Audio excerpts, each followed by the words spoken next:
As we said, we are beginning our study this morning in verse 5 of Ephesians chapter 6. And we're going to be speaking this morning mainly, I kind of doubt we get through with this section, but we may. But the kind of servant-master relationship, or in our society, what would translate as the employer-employee relationship. And so this also is a very important relationship in the life of a Christian. Those who have employers who work outside the home, which is most of the men in this congregation, and so we need to understand what our responsibilities are in those situations, because a lot of us spend much of our time, the vast majority of our waking hours during the week, interacting in these relationships. And so there's a lot of opportunities for us to be good examples, to lead by example, to have a good influence on our employees or employers, as well as our coworkers, and to really live out a testimony for Christ in what we do every day at our jobs. And so this is a very important subject, and one I think we need to spend a little bit of time on discussing and taking a close look at. And so to begin with, we're going to look at how that servants or employees must work as for Christ. And so as we'll read verses 5 through 8 of Ephesians chapter 6. It says, "Bondservants, be obedient to those who are your masters according to the flesh, with fear and trembling, in sincerity of heart, as to Christ, not with eye service as men pleasers, but as bondservants of Christ, doing the will of God from the heart, with good will doing service as to the Lord and not to men, knowing that whatever good anyone does, he will receive the same from the Lord, whether he is slave or free." And so here we see some instruction here given to the servants, and as they go about performing their task and fulfilling their obligation towards their masters. And so we see there at the very beginning, there in verse 5, where it says, "Be obedient to those who are your masters according to the flesh, with fear and trembling." And so this is to be done, this relationship of obedience, this master-slave relationship, is on the part of the slave to be done with fear and trembling. The system of slavery was not abolished by the gospel of Christ, but it was regulated by changes it brought about in the attitude of both servants and masters. And so we do not see this relationship, this master-slave relationship, being abolished by Christ. We see him regulate that, how that looks in both from the master and slave viewpoint. We see him regulating that, but we don't see him abolishing that. And so I think that's an important point. And again, I'm in no way condoning any mistreatment of any human whatsoever.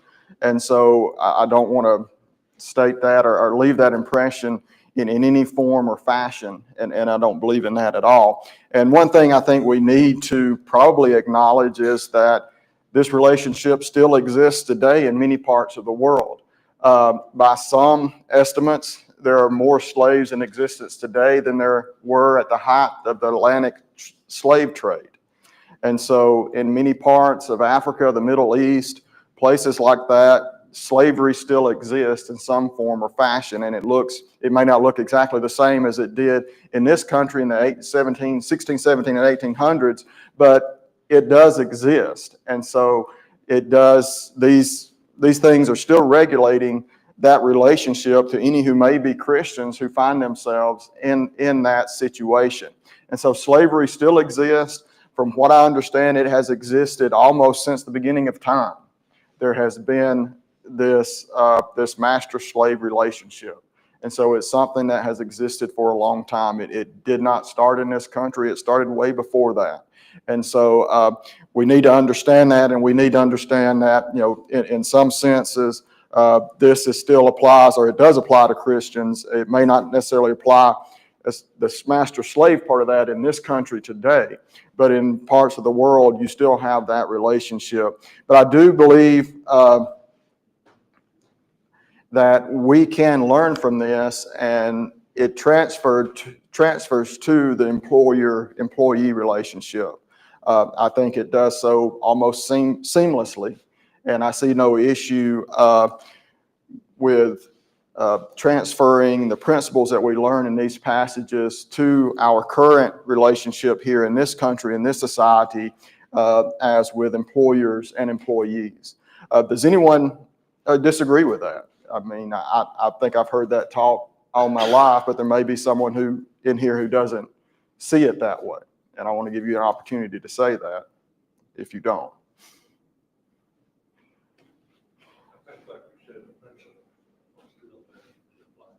Yeah, I think very much so. And so I think this is an important subject for us to look at.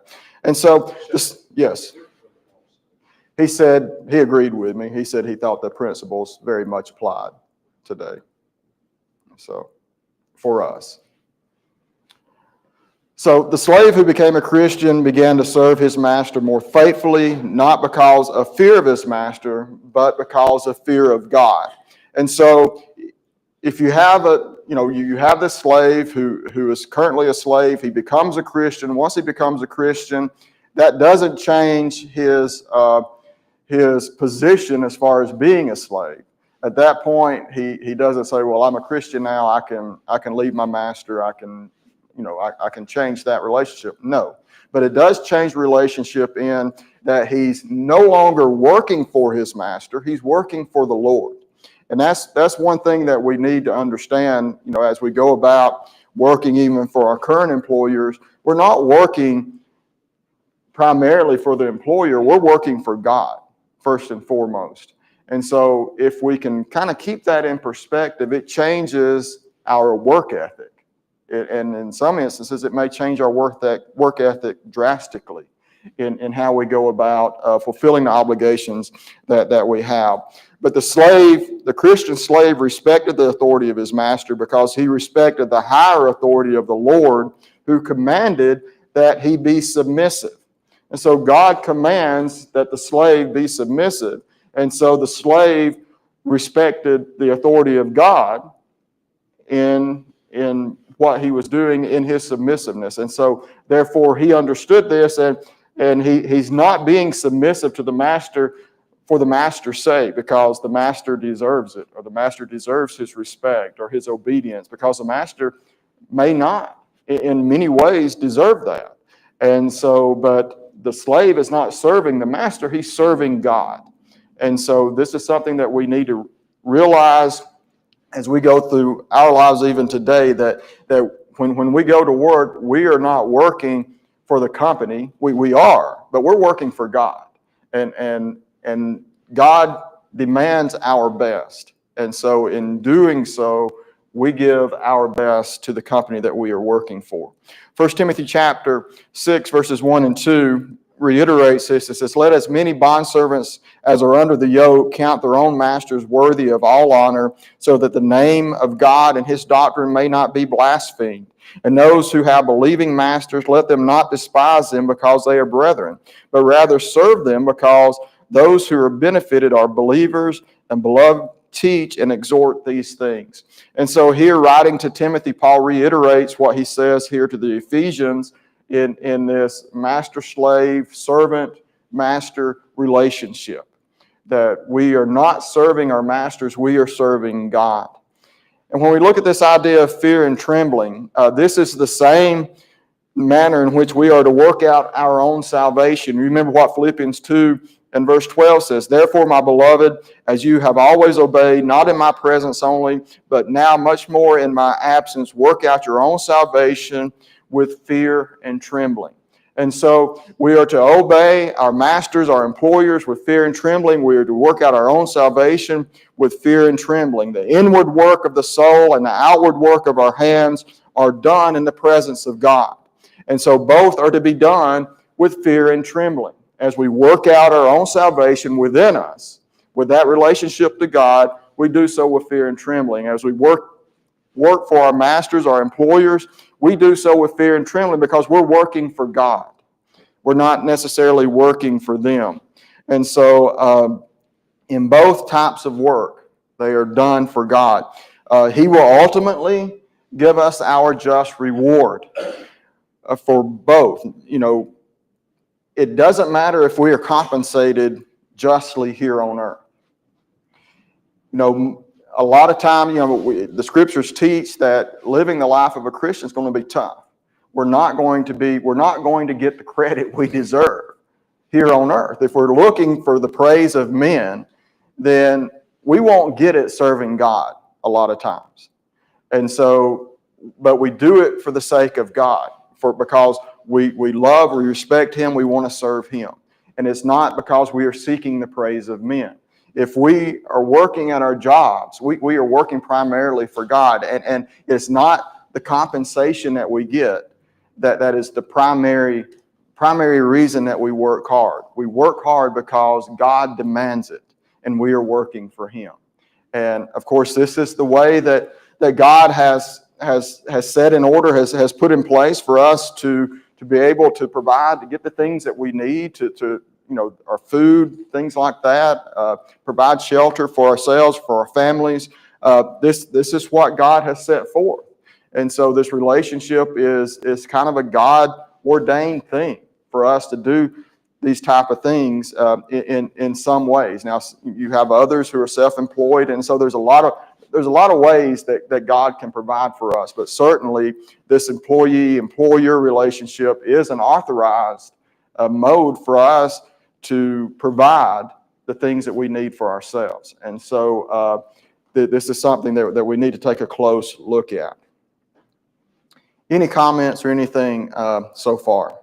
We'll dig a little bit deeper into this, but there may be a comment or something.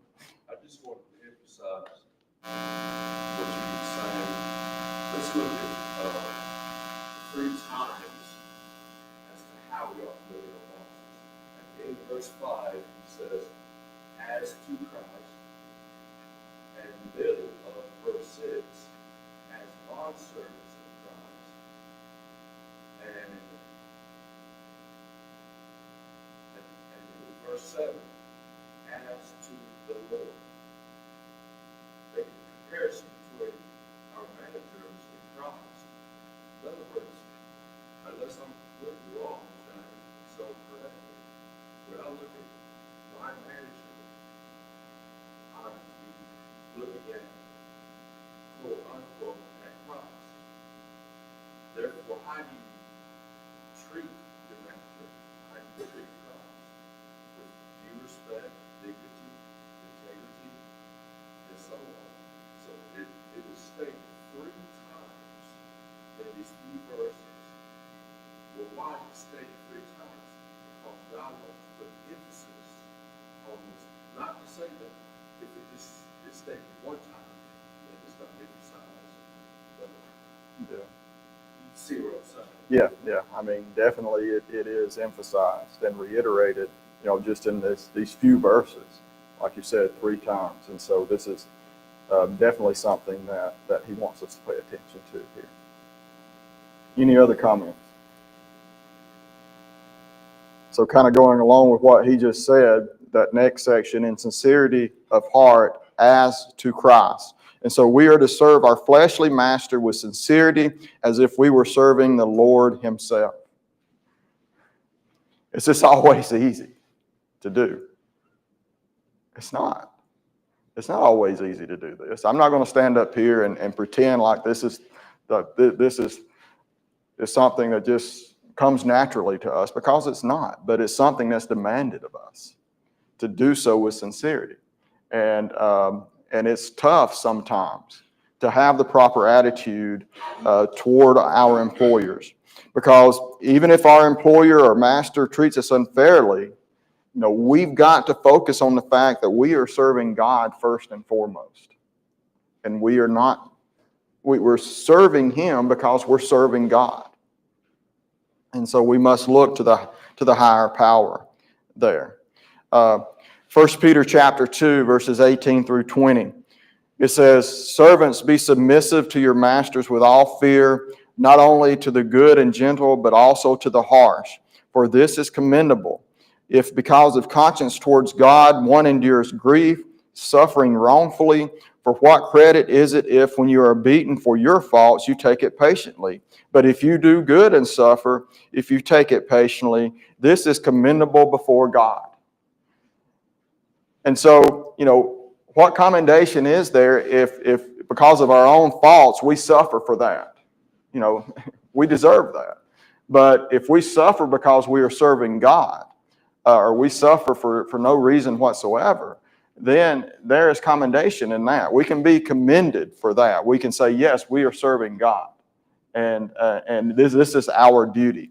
And so we are serving a higher power, a higher master, and no matter what we do, we're to do it heartily as unto God. We are instructed to do that. And so this dominates, or this guides what we do with our hands throughout the week for the people that we work for.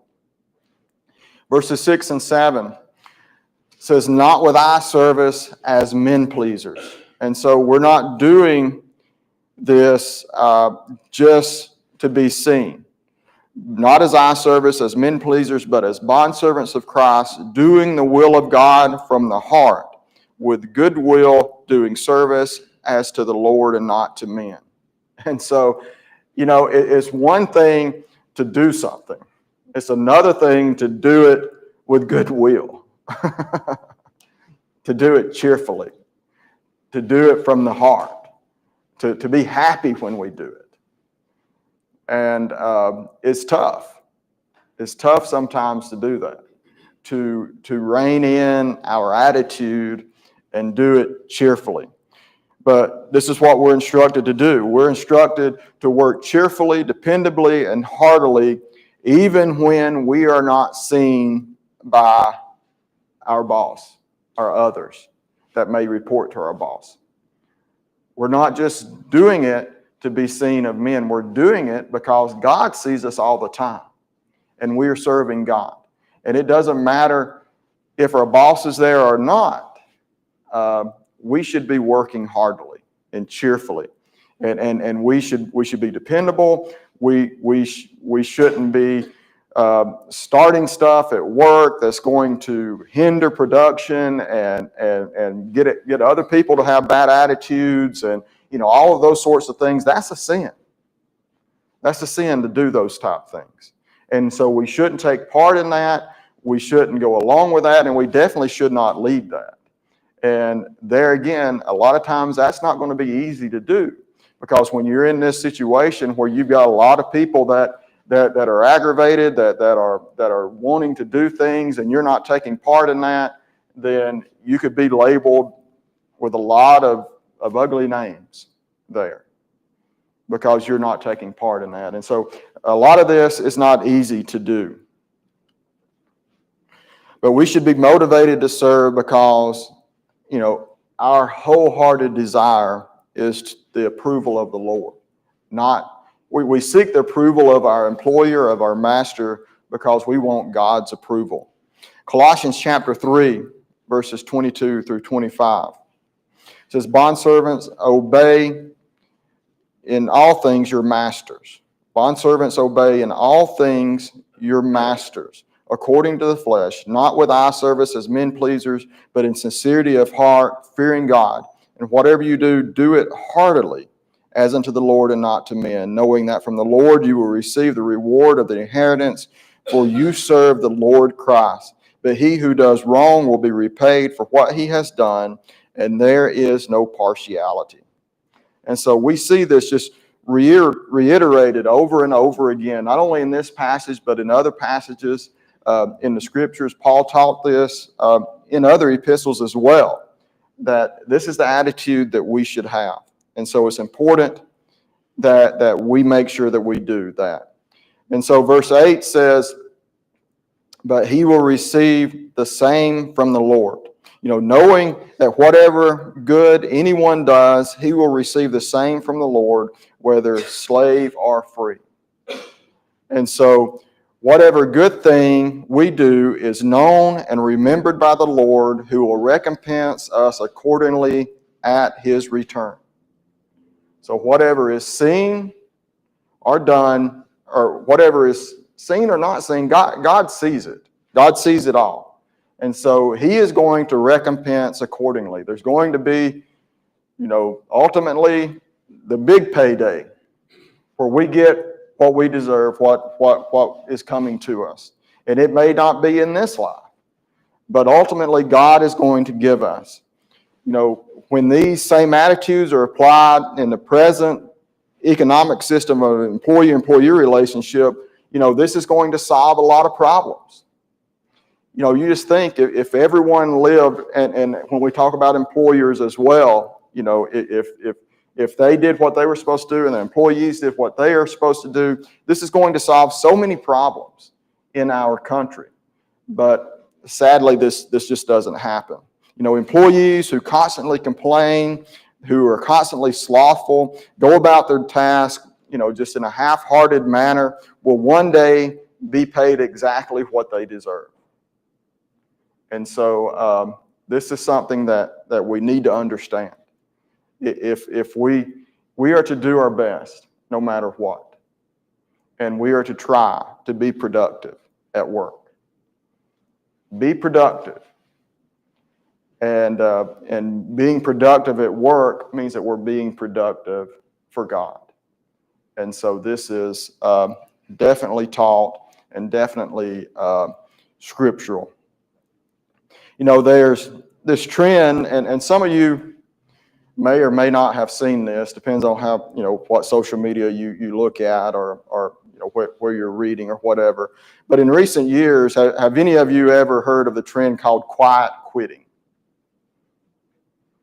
Quiet quitting. And this is something, especially some of the younger people, that this is something that they jumped on. And it's a practice, and a lot of people will openly admit, yes, this is what I'm doing. I'm quiet quitting. And so that name is is somewhat of a misnomer, because the person is not actually quitting the job. You might think, well, they're leaving and they're not telling. No, they've just quit, and they're staying there, but they've quit. They quit working, and the only thing that they're doing is just the bare minimum. And a lot of it has to do with I'm only doing what I feel I'm being paid to do. Like, I make this certain amount of money, and so, I think if I do this, that's what this amount of money requires of me. And of course, that could be skewed one way or the other. I don't know of many employees who feel like they're being paid enough. I mean, there may be some, but I don't know of many. But it's this idea that I've quit and I've become disengaged at work, and I'm just going to float around. I'm just going to float through, and just, I'm a warm body, so to speak, is basically what I am. And, we see this type of attitude.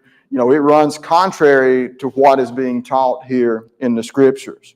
And so it doesn't matter how underappreciated we feel. We in no way have any right to condone this type of behavior. It's just not right. It's not acceptable to God. And so if we're being paid half or a quarter of what we deserve, we still must give it our all, because we're working for God.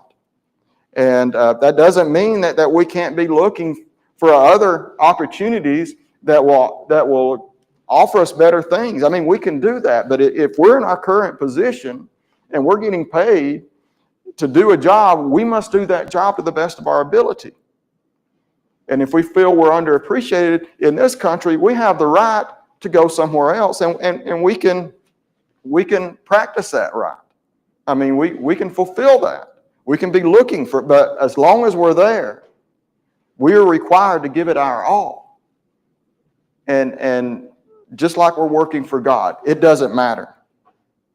And because you think about it, this extreme, what we would consider this extreme scenario, this slave-master relationship, that was required in the slave-master relationship, where many times there is no compensation whatsoever. There may be neglect, There may be physical abuse, but yet the slave is still required to give the master his all. And so if God requires that of the slave master, how much more does he require of us who we're not in that relation, anything close to that relationship? And so here we go around complaining about being mistreated and this and that. And I'm not saying people aren't mistreated. And there are employers that take advantage, that sin when they take advantage of their employees. And I'm not condoning that in any way whatsoever. But right now we're looking at employees. What is our responsibility? And that is to do our best. And in this country, we can find other options. But as long as we're there, we need to do our best. And so Ephesians chapter 6 gives us a clear guide for building a work ethic which is pleasing to God. You know, we are to serve with humility. We are to serve with sincerity. We are to serve with honesty. We are to serve with cheerfulness. And we are to serve with trust.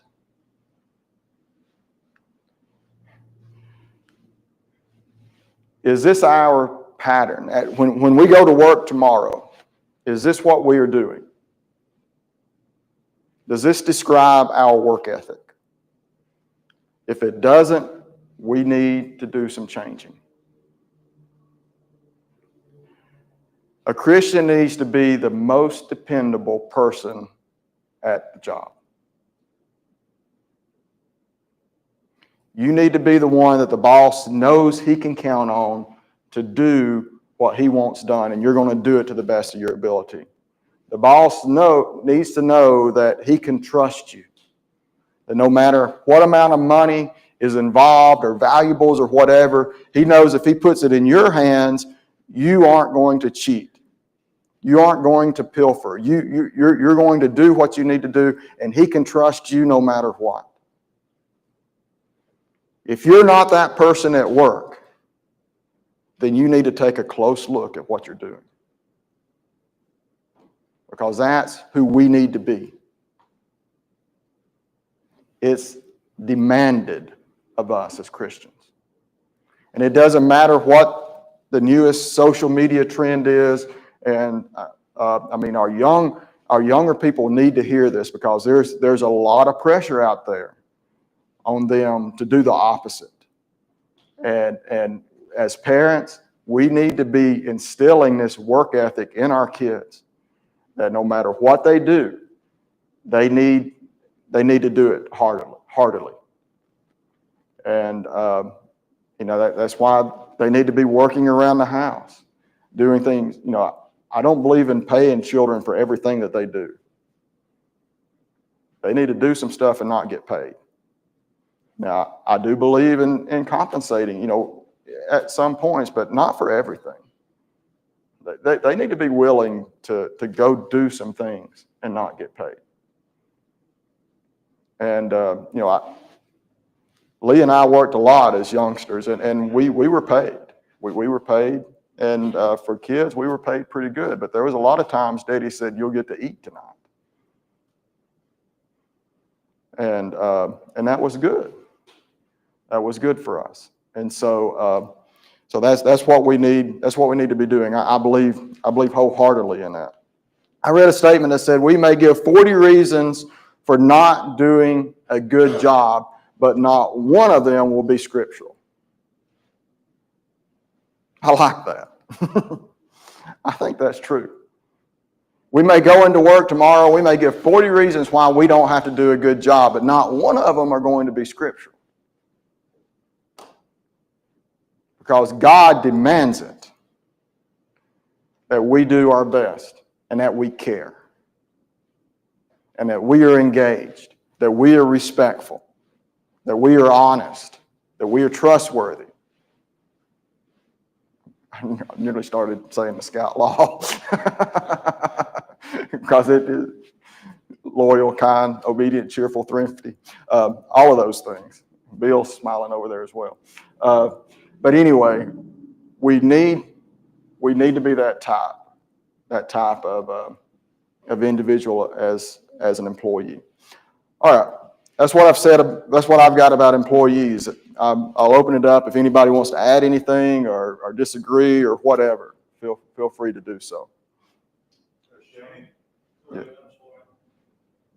I was just going to mention an old term for that. When I did your job as retired place. Okay. You're a good vet. People just not doing their job anymore and getting paid. Right? Kind of going off of a couple of things you had about honesty and trustworthiness as far as doing those sorts of things. Really, if we think about it, we've got an agreement with our employer. His agreement is to pay us a salary or wage or whatever. Our agreement with them is to do a day's work. Okay. So if at some point, as you've kind of gone over, if we no longer like that agreement, then we can renegotiate with him or her. We can go find another job, but we can't underperform just because we're dissatisfied. We need to be. I mean, that's something that affects workplaces, and we can all be affected by other people doing that. And kind of get that attitude as well. Yeah. Good point. Gerald? I think it was an excellent lesson this morning. I said that it's going to be my nephew, but I think it would be good for all young men to hear this lesson and to get this planted and hear it more often than not, so that they understand the responsibilities and what you taught. I have a question about unions. Do you have any answers? Well, I have my opinion on expression. Yeah. I don't think, a Christian, my understanding of Christian, and I may be wrong about my understanding of unions, not standing correct. Yeah. But when employees can band together and force the employer to meet their demands, something's wrong there. I can't see where that would be in line with what you've been teaching. Yeah. Yeah, I agree with you. I mean, it's those principles just don't align to me. You've gone in as Sid said, and you've made this agreement to work for so much, and that doesn't mean that you can't go to your employer and say, hey, things are tough. Can you ask for a raise? I think that's acceptable, as long as it's done with respect and honor, and you feel that something's not safe to do. Then you've got the right in this country to step away and do that and not do that. And so we've got God's promise that He's going to take care of us. We may need to leave that job, but God's promised to provide for us. And so. I could be wrong with this.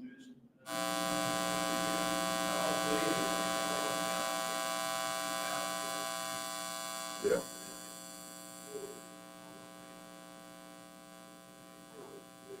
Yeah.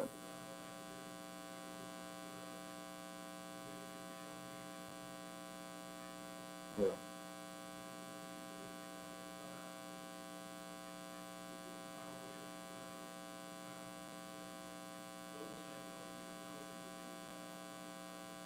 Yeah.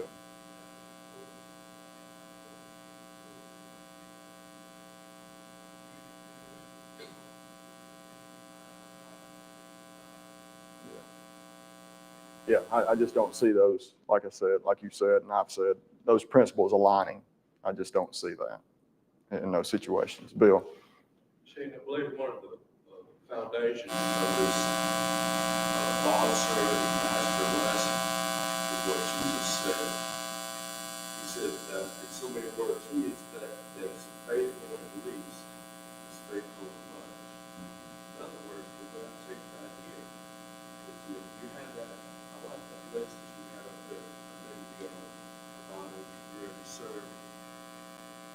with humility, sincerity, honesty, gentleness, trust. We cannot do that with another man, our boss. But what in the world makes us think that we do that with God?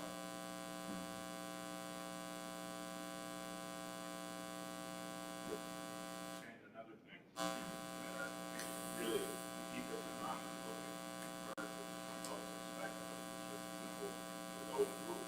Yeah. If you're an employee, then how would you, as you're the employee, how would you want your employer to serve you? Verse, it's not a step on verse 9, but it's really impressive on me as we read these verses how much it seems to be alluded to this section of scripture, just because we are not in a situation in this country where there's like, whereas in Ephesus there were clearly Christians in the church who would have been bond servants, and many, if not most of them, probably did not have a master like Paul wrote to Philemon, who was a tax slave, and he told Philemon to preach Onesimus not only as a brother in Christ, but a brother in flesh, to be just as a fellow human. And if we would recognize as employees, treat your master as a fellow human, treat him the way you want to be treated. And if we're a master, we're an employer, treat our employees the way we want to be treated. The golden rule is that we keep that in mind. I think all these good principles that we taught are right on the money, they can so much easier to And I think there's a lot of times a disconnect between an employee and an employee. A lot of times, I know I use my grandfather as an example a lot, but, somebody may come in to our business and we've got a good business and God has blessed us immensely and think, well, all this was handed to my grandfather. That wasn't the case. You might have come in on the end of his life and seen what he had, but you had a man that had a 6th grade education, that worked in the fields, that he delivered milk on a milk route, no matter what the weather was, came home and then worked after he had worked a full-time job, came home and then worked at the nursery. And, they didn't see all those years. They didn't see out in the cold, the rain, no matter what was going on, those things had to be, they don't see those things. And you come in and you're like, well, he doesn't deserve this because, look at how easy he has it. And we don't see the big picture of the sacrifices that have been made by our employers a lot of times. And that's, I think is incumbent upon us to do so. Now, there are employers that it was just handed to. And, my grandfather was a firm believer that he wasn't going to hand it to the 2nd and 3rd generation. I don't know how many times he told me, you're going to come up through the mill. And as a youngster, I didn't really understand what that was talking about. But, it went back to the old mill where they were making things. I just didn't know what the mill was. But eventually I learned out what it was. Instead of, this son or whatever starting up in the office, he's starting down there on the floor of the mill, working. And that's what he required of us. That if we were going to be around, we were coming up through the mill. And we were starting at the bottom. And when Brandy and I got married, I was making the same as a lot of I got a pay raise, I think, when we got married. And I ended up getting even with some of the other workers there. So he was a firm believer in that. But yet he was a firm believer in rewarding when you've been faithful. He gave us 10 acres of land, and he told me he would do that, but he didn't do it for 5 years. He said, I'll do it, but he made me work for it first to make sure we were going to stay there. I was going to stay there. And so, that's what we'll talk more, those things along the lines when we talk about employers, but a lot of times employees don't see that. They don't see the sacrifices that have been made. They come in in the morning and everything's open, the lights are on, and who got there and did that? A lot of times it's the employer that did that. If something goes wrong in the middle of the night, who gets the call? The employer gets that. If something happens on the weekend, the employer's done that. He's reinvesting what he's making into the company, and that's his life. That's his life work there. And all of us have the opportunity in this country to do that, but most people are too lazy and they don't want to put in the effort to do it. And then they speak bad about the people that do, when they're too lazy to do it for themselves. If it's so easy, you go out and do it. You go do it. But most people are too lazy, and they want to sit back and complain about the ones that do. And so we need to be teaching our children, you get out, boots on the ground, and you work for it. Tim. The things we're talking about, Jesus taught when he lived on the earth. Mm-hmm. Matthew 5:37, but let your yes be yes, and your no, no. For whatever is more than these is from evil. When we agree to work and we take upon that relationship, we, by our words, and sometimes in writing, indebted ourselves to our employer. I had occasion a while back to counsel a young Christian that was going to work, and there was some confusion in the workplace about who the boss was, and there might have been some bullying going on. Yeah. And my advice was, find out who your boss is. Find out what they want. If you're not willing to give it to them, leave. So maybe we don't consider ourselves as slaves to our employer, but by our yes, we might contractually be a slave to them. Yeah. And if we're not willing, we probably need to seek terms to get out from that, to not bring shame on ourselves or our Lord.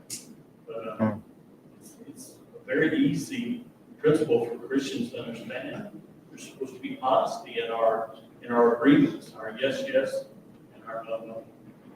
And, just another example, personal example, kind of along those lines is, Emily had a job at a restaurant in Gunnersville. They were doing bad. And, it was waitresses, they don't really get paid. It's all tips. But then they fired the cleaning crew. So now the waitresses were having to clean for no pay. And so that wasn't fair. I don't think that, they can ask them to clean, but they need to get paid at least minimum wage, which they weren't. She was unhappy, but she worked there and did that until she found another job. And when she found another job, she told the new employer she probably could have started immediately, but I counseled her, go work 2 weeks for those other people. And her current employer said, I know I'm hiring you now.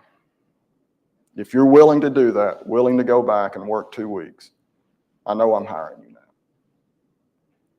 And that's the power of a good example to do those things. Most 22-year-olds would have left that place. They would have walked out the same day. But that's not the Christian attitude. And we need to be willing to go there and to do that. And so really appreciate all the comments, the input. Lord willing, we'll talk about the employer next week, what employers and masters should be doing. And so there's a lot to be said there as well. But thank you so much for your attention.